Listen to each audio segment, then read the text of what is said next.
Ne, želela sem samo omeniti to, da sem zdaj opazila, da sem poslušala prvi del, da so v bistvu vsi, ki so sodelovali, so v resnici zelo neposredno vpeti v prakso gledališča zatiranih. In bi mogoče čisto za vod povedala, da v resnici izhajam, da na nek način spremljam seveda tudi to vrstno prakso in delovanje, kot je transformator, da pa v resnici nikoli nisem bila zares neposredno udeležena v raznih vajah ali pa delavnicah v tem smislu. Ja. Tako da sem potem poskušala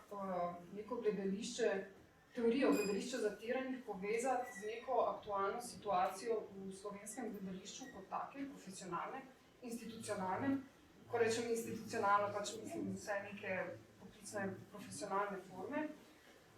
In sem v bistvu opazila neko usporednico, ki se je zgodila in se še dogaja na principu nekega tega forumskega gledališča, kako je v bistvu gledališka scena zdaj v zadnjem času naredila ta poseg v neko stanje z vidika nekega ultimativnega neja ali pa stop, ali pa tako se pač ne bomo več šli in kaj se je v sklopu tega zgodilo. Tako da zanimajo me ključne usporednice med principi tehnik gledališča zatiranih in siceršnjo aktualno uprizoritveno sceno.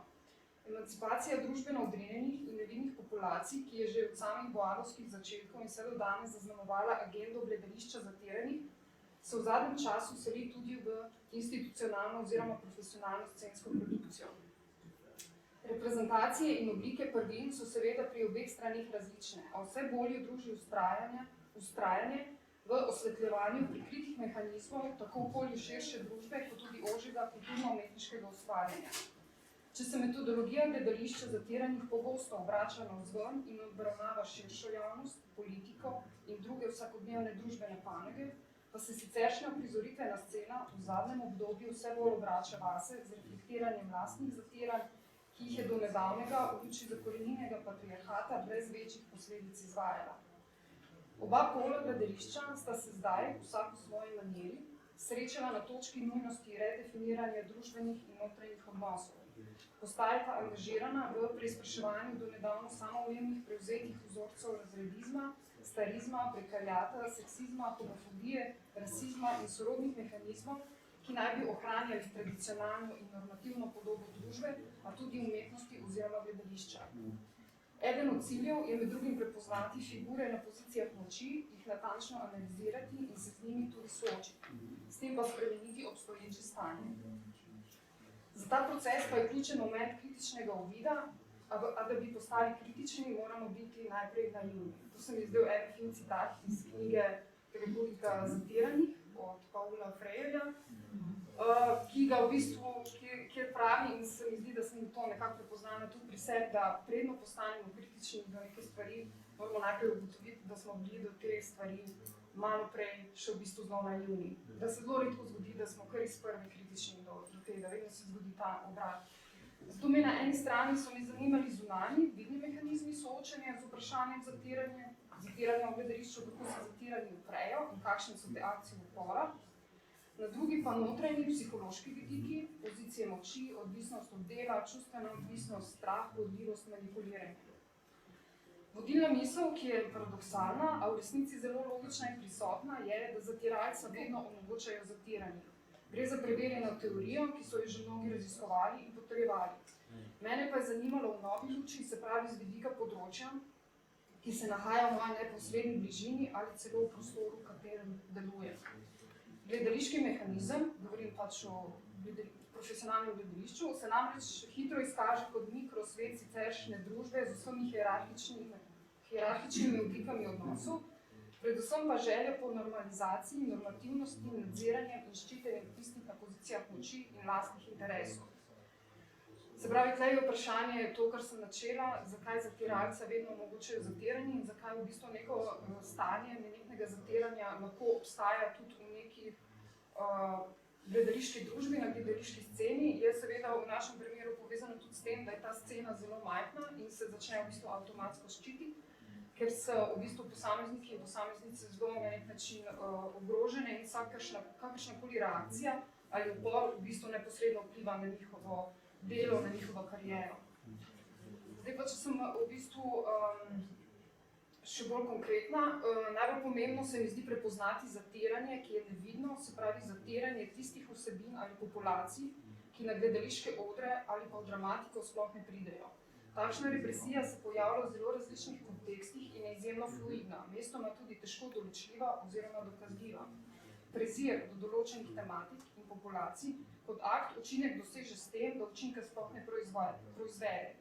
S tem, ko večina gledališke scene v svoje uprizarjanje dosledno ne vključuje družbeno ranljivih, marginalnih in stigmatiziranih vsebin in oseb, jih odrinja ter v najboljšem primeru stereotipno reprezentira, zavrača digniteto njihovega obstoja. Sočasno pa se zatiranje kaže tudi v obliki stereotipne reprezentacije. Ali bolj konkretno, telo na slovenskih odrih ne sme biti ne belo, staro, transspolno ali debelo, ali z drugimi besedami, mora biti belo, binarno, brez sledi starjenja in drugih estetskih nepravilnosti.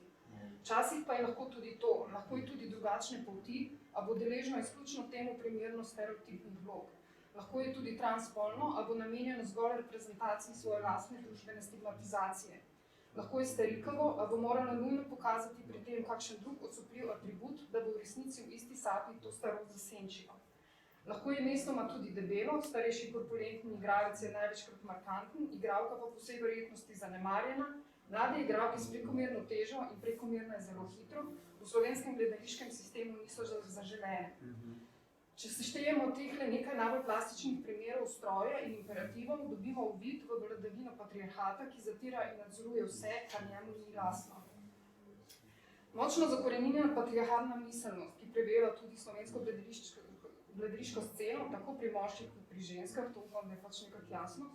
se napaja na izkoriščanju položaja moči, to je največkrat režiser, profesor, mentor, ki velja za poglavarja pričakovanj in imperativov, kako naj ženska ali pa kdorkoli njemu podrejen izgleda, misli in deluje. To vrstno zatiranje se ne dogaja kot jasen obračun, ampak je vraščeno v splošno kulturo življenja in ustvarjanja, je edina prava normalnost, ki jo seveda sočasno s pridom podpira tudi kapitalizem kot bolj objektivni zunanji zatiralec. Največji problem zatiranja v gledališkem prostoru je v drugim med tem, da se dogaja vsem na očem, je ponotranjeno, nereflektirano, zato ga je težje prepoznati, hkrati pa si zatirani samodejno aktivirajo svoj obrambni sistem potlačevanja vseh nelagodnih, posmehljivih, poniževalnih in nespoštljivih situacij in komentarjev, ki so jih deležni in jih razumejo kot pač neizogiben del na poti k uspehu in napredovanju. Če mogoče zdaj spet citiram Freirja, kar pove v kontekstu posnemanja zatiralca. Zatiralci si želijo postati njihov del, zatiralca posnemati, mu slediti, te težnje se opažajo predvsem pri tistih iz nižjega razreda, srednjega razreda, ki želijo biti enaki imenitnemu človeku tako imenovanega visokega razreda. In zdaj pač na tej točki, se pravi, me je nekako zanimalo, kako bi to povezala z neko metodologijo forumskega gledališča, se pravi neko realno stanje, ki to, kar sem povedala, se na nek način dogaja tako na odru kot izven odra. Se pravi, ta razmerja moči ali pa zlorabe moči in s tem tudi zatiranja se dogaja na nekih vajah v času študija, kot seveda tudi v neki potem gledališki predstavi, ki v bistvu prevzame to logiko. Kakšni so načini realizacije principov gledališča zatiranih v profesionalnem gledališču oziroma ali so sploh mogoči? Zaradi izjemne majhnosti, kot sem že rekla, in prepletenosti scene je tako rekoč nemogoče, saj je strah pred izgubo dela, kariere in statusa prevelik.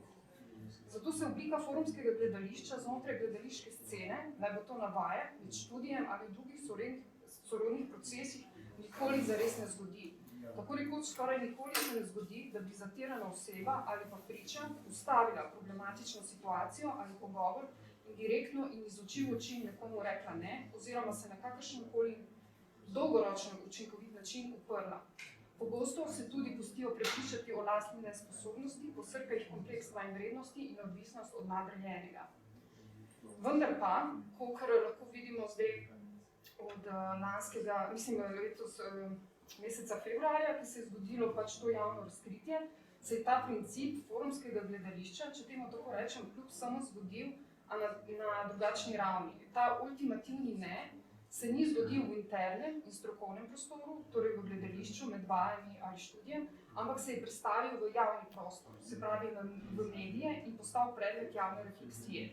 Zgodili sta se dve stvari. širša javnost postane seznanjena z določeno anomalijo, v tem primeru spolnim nadlegovanjem, hkrati pa postane naloga javnosti tudi to, da zavzame mesto zaveznika. Na javnost se nekako računa, da bo zaradi narave delovnega okolja ona tista, ki bo prevzela odgovornost in se jasno opredelila do storilca in do definicije, kaj je zloraba in da je nedopustna, sankcija pa obvezna. Zgodi se v resnici ta nek krožni princip, ko se iz za javnost nevidnega prostora, vaj ali študija, kjer je prisotno neko zatiranje in zloraba pozicije moči, se gesta upora in želja po prekinitvi tega vedenja prestavi in zgodi v javnem diskurzu, zato da bi se kasneje znova vrnila v prvotni prostor vaj in študija, tokrat razbremenjenega tega nadlegovanja. Prestop določene problematike v javno sfero seveda omogoča tudi možnost, da se sprememba nekega krivičnega in avtoritarnega sistema zgodi na sistemski ravni in ne le individualni. Zato je tudi gesta anonimnih prijav spolnega nadlegovanja lahko kljub vsemu razumljiva in pomembna, saj s tem naslovi problem kot družben, vseobsežen in ne kot oseben, privaten, enkraten. Sorodni primer zatiranja je na drugi strani navzoč tudi v primeru zasidrenih normativov o izgledu igralk, ki jih krojijo moška pričakovanja. Mlada slovenska igralka Sara Dirnbek se je pred kratkim prijavila na štipendijo sklada Jerneja Šugmana. Ona kot igralka ne ustreza kapitalističnim lepotnim idealom in standardom družbe in umetnosti in bo na podlagi neposrednih lastnih izkustev poglobljeno reflektirala številne ovire, ki jih je kot igralka bila deležna in jih je morala preseči na račun obstoječih norm privlačnosti. Se pravi, tudi njena gesta je tako kot pri prvem, se pravi, ko je šlo za spolno nadlegovanje in tudi ko gre za v bistvu neko represijo nad telesom, ki ni takšno, kot bi moralo biti po nekih standardih družbenih kot tudi gledaliških, ker je pač gledališka scena samo mikrosvet družbenega mehanizma, se je v bistvu na nek način pri obeh primerih se zgodi to, da je pač več kot očitno, da oba primera ne bosta v sami sceni lahko zmogla to razrešiti, ampak se v bistvu upre na neko javno izjavo, ki bo dosegla neko širšo skupnost. Zdaj, pač pri tem primerih je tudi zanimivo prav mogoče, da se v bistvu, kot sem že omenila, pri gledališki sceni je to, da je v bistvu toliko prepletena in da je v bistvu pride do avtomatskega ščitenja pač lastne institucije. In je v bistvu, se mi zdi, pač ves čas sem se vračala k temu, kako v bistvu na nek način, ker sem se spomnila kakih primerov teh predstavnikov predstavljanj, kako v bistvu ustaviti neko vajo in kako v bistvu pač spremeniti neko mentaliteto in se vidi, da je pač to na nek način nemogoče v smislu ena na ena, ampak da se morajo vedno nekako upreti na množico in na javnost, ki v bistvu pripomore k temu, da se pač na nek način to prekine. In seveda potem tudi vprašanje tega, seveda kako tiste, ki zatirajo, recimo zatiralce, potem, to zdaj pač je nekako vključeno marsikaj v to, recimo zdaj v primeru teh spolnih nadlegovanj, psihičnih in drugih zlorab, je dostakrat pravijo, da pač kakšne bodo sankcije, ali ga bodo odpustili, ali bo šel v zapor in vse to, kar je seveda neka delna rešitev, ampak je to vedno pač rešitev tega, da se ukvarjamo z posledico, ne pa z vzrokom, zato je vedno obstaja neka alternativa, da se tega človeka v bistvu ne pošlje nujno v zapor, ampak na neko izobraževanje v nenasilni komunikaciji, ki se sliši v bistvu fulko, zelo, sploh če pomislimo na neko konkretno osebo, nekega režiserja, pa igralca, kako zdaj obiskuje dvakrat na teden pač nek tečaj za nenasilno komunikacijo, ampak je v bistvu prav tisto, kar bi v bistvu na dolgi rok lahko spremenilo pač neko to vzdušje in mentaliteto, Tako da te sem že pokazala 3 minute, To mogoče za neko res je, da sem pač v uvodniku, mislim v tej napovedi, sem tudi imela pač to situacijo z župnikom v Gornjem Gradu in se mi zdela pač zanimiva z tega vidika, kako v bistvu kako zatre gledališče zatiranje, in kaj v tem primeru narediti. Seveda je zelo pač odvisno od tega, kdaj človek to naredi, pove 1 uro prej, 1 dan prej, pove 1 mesec prej, se pravi, da je čas za to neko reakcijo. Ampak na nek način je v bistvu zelo je pomembno potem prepoznati mehanizme, odkot, zakaj nek človek tako reagira, zakaj nekoga zapre, kdo je tisti, ki je nad njim. In v bistvu je to že nek ful dolgoročen in zahteven proces, da se s tem nekako ukvarjati. In tudi je recimo zelo pomenljivo, če se zdaj spet vrnem k zatiranju v gledališču, nasploh, je tudi, ko je v bistvu to prišlo v neko javnost, se v resnici niso institucije na to zares odzvale, ampak so se na to odzvale nevladna in neprofitna društva, kar je pa v bistvu zelo pomenljivo, niti ministrstvo, niti ne pač. Tako da se vedno pridemo do tega, da se redko zgodi, da bi nekdo na položaju, pa z nekimi pač nek privilegiran človek se zavzel za neko manjšino, ampak se mora biti manjšina oziroma zatiranje nekako najti pot do tega, da se pač osvetlijo neke stvari. Tudi se mi zdi zanimivo z tega, da vsaj smo tak občutek, da je še do nedavnega, recimo, kadar je prišlo v gledališki sferi do tovrstnih tem, te zelo hitro označijo za nekoga, ki moralizira. Se pravi, v momentu, ko podreš nek mehanizem, ki ni bil problematiziran, kot odpreš neke ranljive točke, v bistvu te zelo hitro označijo za nekoga, ki pač dela težave, ki je problematičen, ki moralizira, kaj pravi in kaj ni, čeprav v resnici so neke določene meje, kaj pravi in kaj ni, zelo jasne. Gledališče se dostikrat v bistvu sklicuje na to, da je proces določenih vaj, da gledališki sistem in ustvarjanje kot tako pač mora odpirati nevarne, ranljive teme, kar je vsekako res, ampak to še ne pomeni, da mora biti odnos med različnimi udeleženci prav tako nevaren in pač kritičen in kakršenkoli način.